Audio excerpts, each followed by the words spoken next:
Hi guys, welcome back to Freeze Drying Mama.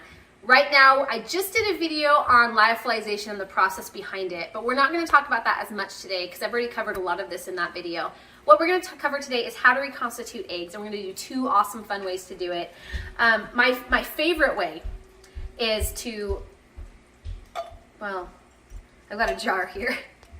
And my favorite way is to start with just the egg, the raw egg, add water, and fry it up. I mean, it's scrambled eggs, hello, so yummy.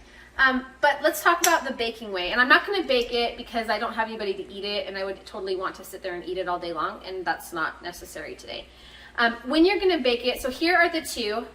I'm going to put the two different mixtures, I guess, or recipes or whatever, the two combinations right here above me. I'm going to tell you what they are. So if you're baking, it goes right here. And if you're eating it, it goes right here for reconstitution. So baking, you want to make sure that you have that water constitution in there. So I see all the arguments and stuff on there, on online and stuff. No, it's 1 to 1. No, it's 2 to 2. No, it's 2 to 1. No, it's this. It's different, okay? So what I have experienced, and in my own situation, in my own subjectivity in my kitchen, remember, everybody's different. A 1 to 1 ratio means 1 tablespoon of egg, 1 tablespoon of water. I like that for when I'm going to scramble the eggs. Okay? Stay with me. Now, if I'm going to bake with it, it's a 2 to 1. I'll do 1 of these, 1 tablespoon of these, and 2 tablespoons of water. Because what that does is it actually lengthens out the protein chains and allows them to become used more as they're mixed with the other items that you need in baking, like a cake. Or bread, or do you put eggs in bread? I don't know, I've never made bread. Whatever. Oh, but I've made pizza crust. And yes, you do put eggs in pizza crust, and that's what you want, is something a little bit longer because it is a wetter, it's like a wetter, it needs more of that moisture from the egg. That's kind of what it relies on, is the moisture from the eggs. But when you're scrambling eggs, you don't need as much moisture because you're just going to try and cook it out, right? So really what we need that water in that egg for when we're cooking an egg is the protein, or we need that water there so we can denature the protein and actually cook the egg.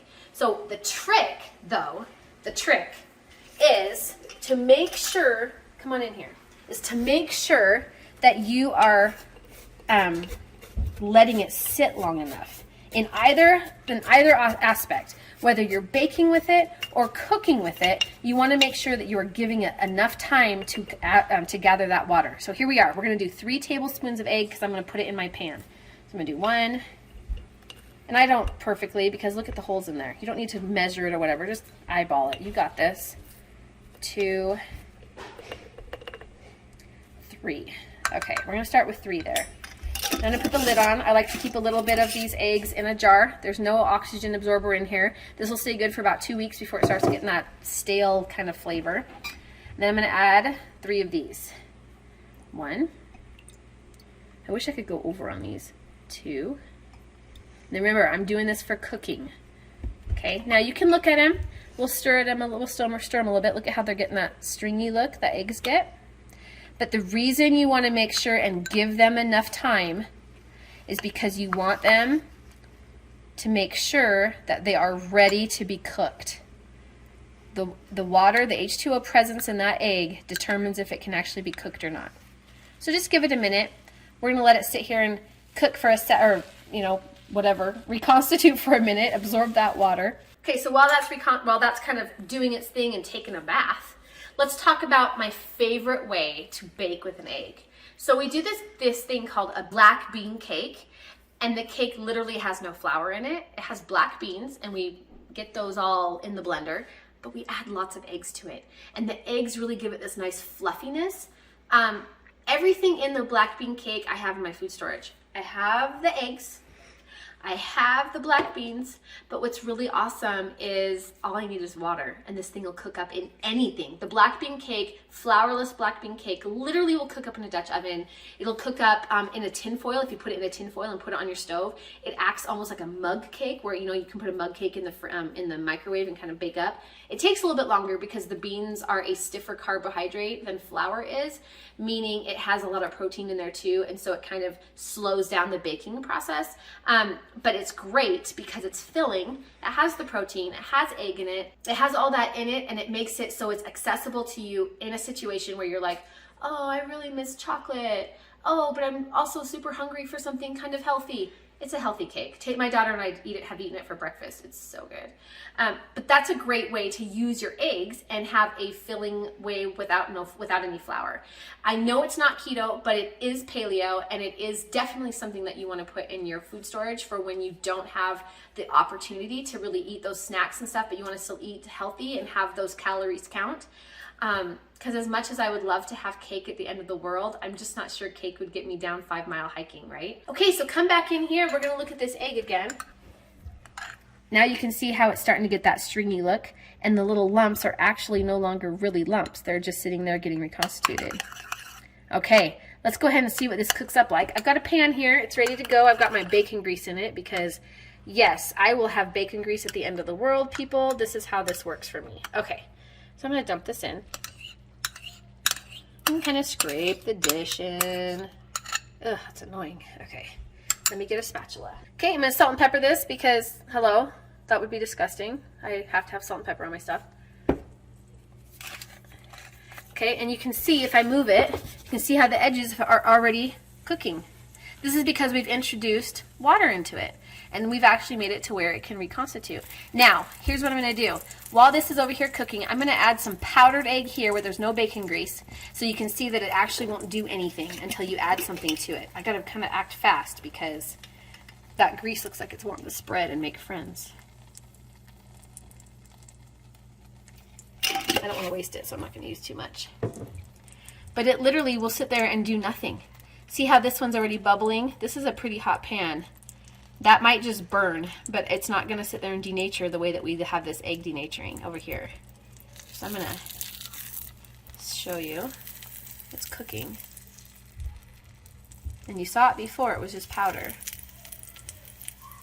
I'm hoping that the vapor from that egg doesn't cross over there and cook it. That would be embarrassing. Okay. Look at that. Oh, yes.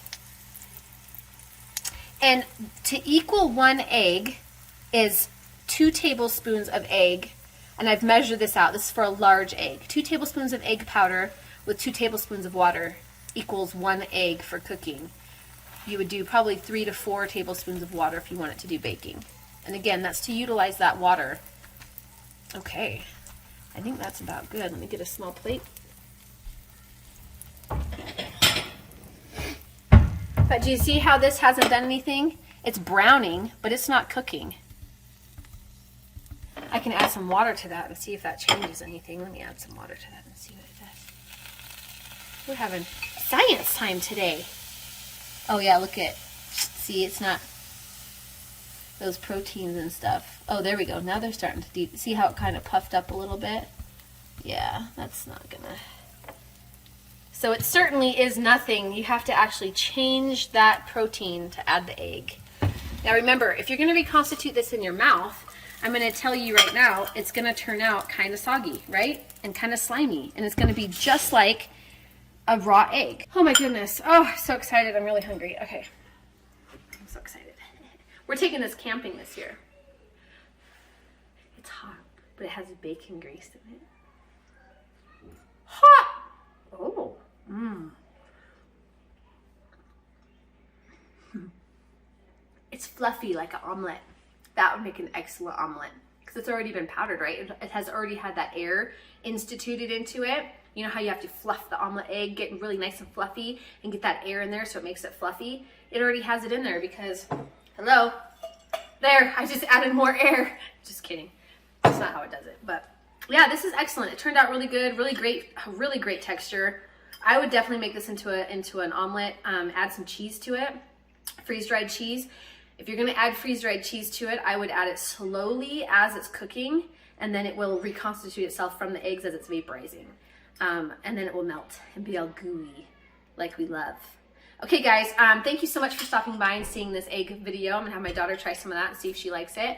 Let me know if you have any questions. I'm trying to answer them as fast as I can. You guys have some great questions. We've got a really smart group of people here. Thank you for joining the family. Hit subscribe. hit the bell and don't ever miss an update. And I'm so excited. Come and visit me on my website. I've got some awesome notes over there too, and check out my books. I've got a couple books up in the planner. So I'm looking forward to seeing what you guys are freeze drying, and let's survive the end of the world with some flavor. Thanks, you guys.